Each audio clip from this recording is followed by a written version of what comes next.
diksi itu penting.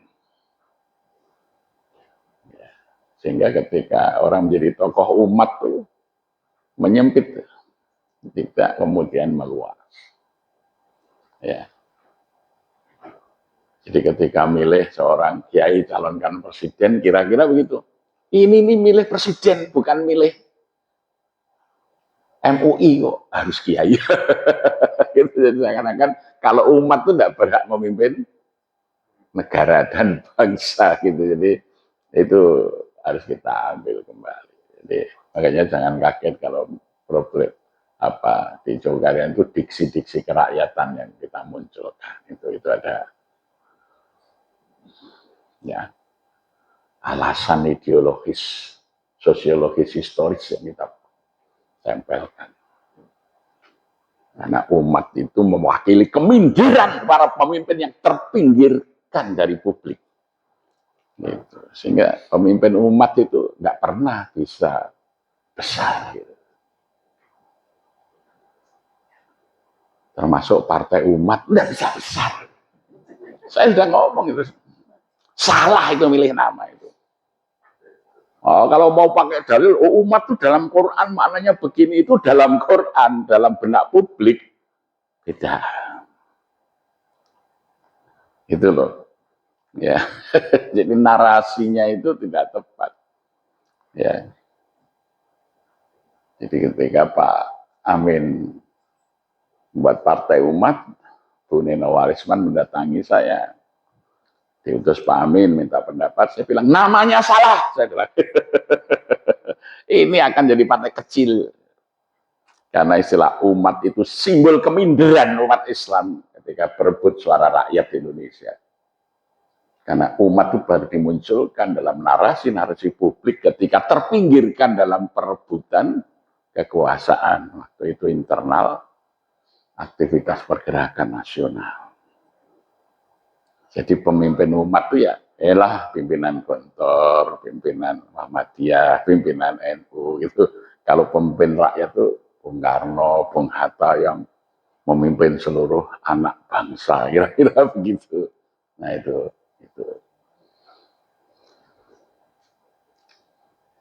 Ya, supaya enggak putus ya, saya lanjutkan. Strategi kedua PKI adalah membangun kekuatan progresif revolusioner di pedesaan. Maka dibentuklah Barisan Tani Indonesia, Pemuda Rakyat, Gerwani, Gerakan Wanita Indonesia, kemudian Lekra, Lembaga Kesenian Rakyat, semuanya pakai diksi rakyat. Sampai mengakar di desa-desa. Yang ketiga, membangun kekuatan progresif revolusioner di perkotaan, yaitu dengan membangun organisasi pelajar namanya IPI, Ikatan Pemuda Pelajar Indonesia, CGMI, Sentral Gerakan Mahasiswa Indonesia, kemudian Serikat Buruh, terutama buruh angkutan. Karena buruh angkutan ini sangat berperan menjadi alat politik, yaitu apa, mogok. Jadi kalau mau demo, kalau sopir bis umum, masinis kereta api, buruh perkapalan, buruh angkutan darat mogok, ekonomi mandek gitu kan. Jadi maka mereka coba kuasai serikat buruh, terutama buruh transportasi. Jadi ini penjelasan perlu saya sampaikan. Kenapa diksi yang saya pilih itu diksi rakyat, bukan umat. Jadi di masjid itu tagline-nya salah satunya masjid sebagai pusat kesejahteraan rakyat. Gitu. Ya. Jadi baik itu problem otoritas. Satu, kita adakan pemilihan umum, ketua umum dipilih sehingga dia punya otoritas. Yang kedua, program yang akan dilakukan itu ditetapkan oleh rakyat dalam rapat besar, sehingga ini bukan gagasan ketua, ini gagasan bersama, sekalipun ketua itulah yang mendrive arah daripada kegiatan yang akan dilakukan. Tapi kan dengan rapat yang ada notulasinya, ada ininya, ini jadi otoritas. Yang ketiga,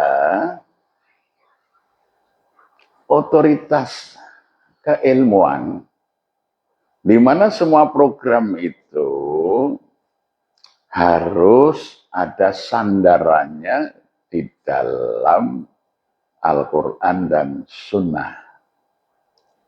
Karena orang hanya mau mengikuti Nabi dan mengikuti Allah, tidak mau mengikuti kita. Makanya apa yang dilakukan oleh masjid itu, programnya itu ada dalilnya. Ya, setiap apa yang kita lakukan, ini nasnya ini ada ini hadisnya begini. Ada narasi yang menyampaikan bahwa program itu ikut sunnah. Bukan gagasan dari ketua umumnya. Dan bukan semata-mata kesepakatan dalam rapat.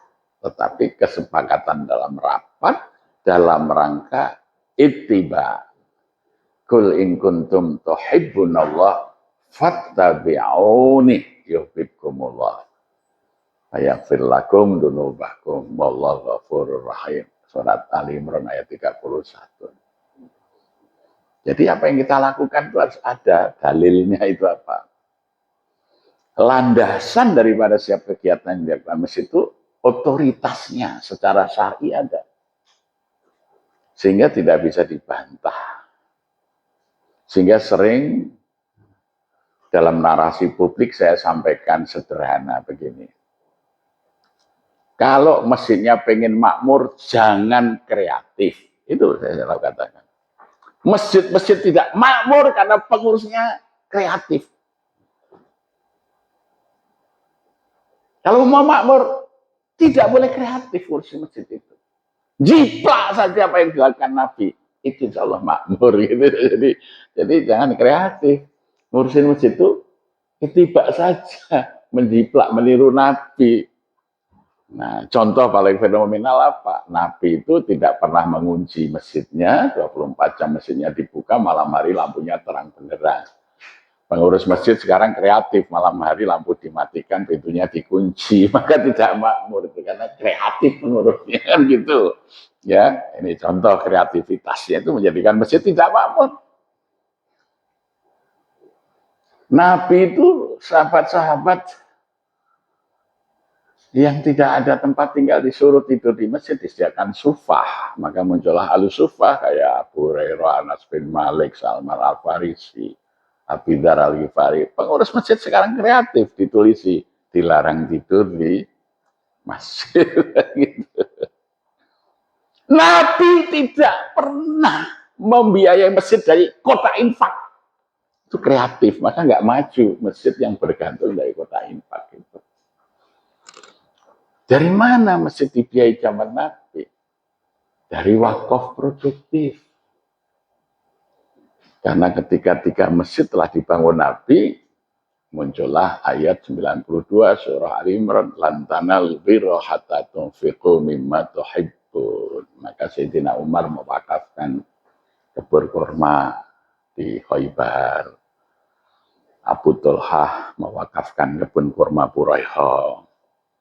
Sahabat Utsman mewakafkan sumur mata. Zaman Nabi tidak ada orang wakaf masjid, itu tidak ada.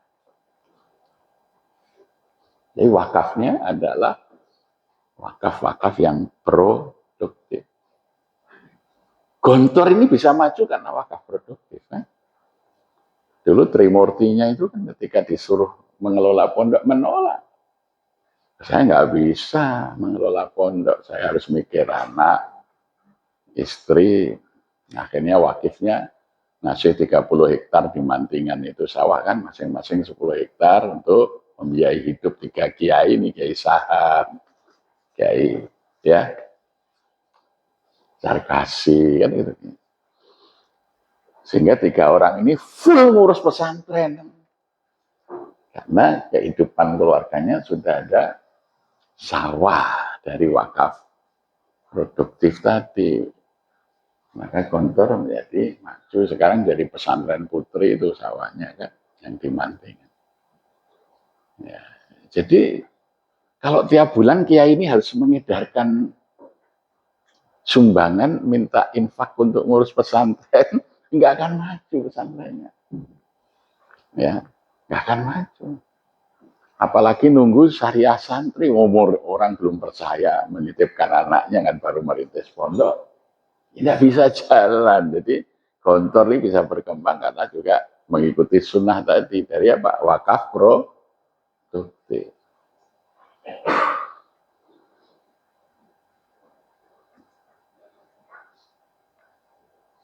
Jadi itu makanya Anda kalau datang ke Makkah, ke Madinah, masuk Masjid Nabi, masjid yang dikelola oleh Nabi dari zaman dulu, nggak ada kota infak, nggak akan menemukan kota infak di Masjid Nabawi, di Masjidil Haram. Ya. Bukan dari pemerintah. Pemerintah Saudi itu miskin sampai hari ini dia defisit negaranya itu. Ya. Tapi Badan Wakaf Masjidil Haram itu punya 281 hotel, termasuk yang dibangun dari tahun 90 itu, Zam-Zam Tower itu sebagai wakaf produktif itu. Tahun 92 itu baru jadi marketnya. Kalau ke Madinah kita dari lihat Hotel At-Thaibah, Hotel Darussalam, Hotel Al-Mu'adzin, ya hotel yang melekat sekitar Masjid Nabawi, semuanya miliknya masjid. Itu dulu wakafnya sahabat Abu Tolhah itu, kebun kurma Buraiha. Dari situ masjid itu dibiayai, bukan dari infak. Lah kita ini kreatif mengelola masjid dari infak. Ya, makanya malam hari mau nyalakan lampu nggak berani, takut diprotes oleh jamaah. Boros itu. Jadi ya, padahal memang dipasang lampu untuk dinyalakan di malam hari, kok malam hari dimatikan. Ini kan nggak masuk akal gitu loh. Jadi ngapain masjid itu dikasih lampu besar-besar, bagus, pasang listrik. Kalau dimatikan, itu namanya kaca, bukan lampu, saya bilang. Ya, jadi dulu ada tetangga masjid saya namanya Pak Haji Suroto itu datang, bawa lampu dari Boyolali itu, pesen di Tumang mahal tuh. Bulamnya itu saya hitung 150. Pak Ustadz, ini saya sumbang lampu. Saya tanya, Pak, jenengan nyumbang lampu atau nyumbang kaca? Beling. Loh, ini kalau hanya Anda nyumbang ini tak pasang, nggak dinyalakan, ini bukan lampu namanya. Nah, kalau gitu Anda harus ikut urun bayar listriknya, baru namanya nyumbang lampu. Karena kadang-kadang orang nyumbang masjid tapi memberi beban kepada masjid. Nyumbang lampu banyak, tapi nggak nyumbang biaya bayar listrik. Karena akhirnya cuma jadi hiasan aja lampu itu nggak menyala. Ya. Ini cara berpikirnya itu harus diluruskan.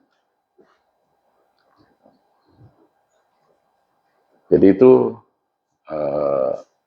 otoritas keilmuannya. Oh, satu contoh begini.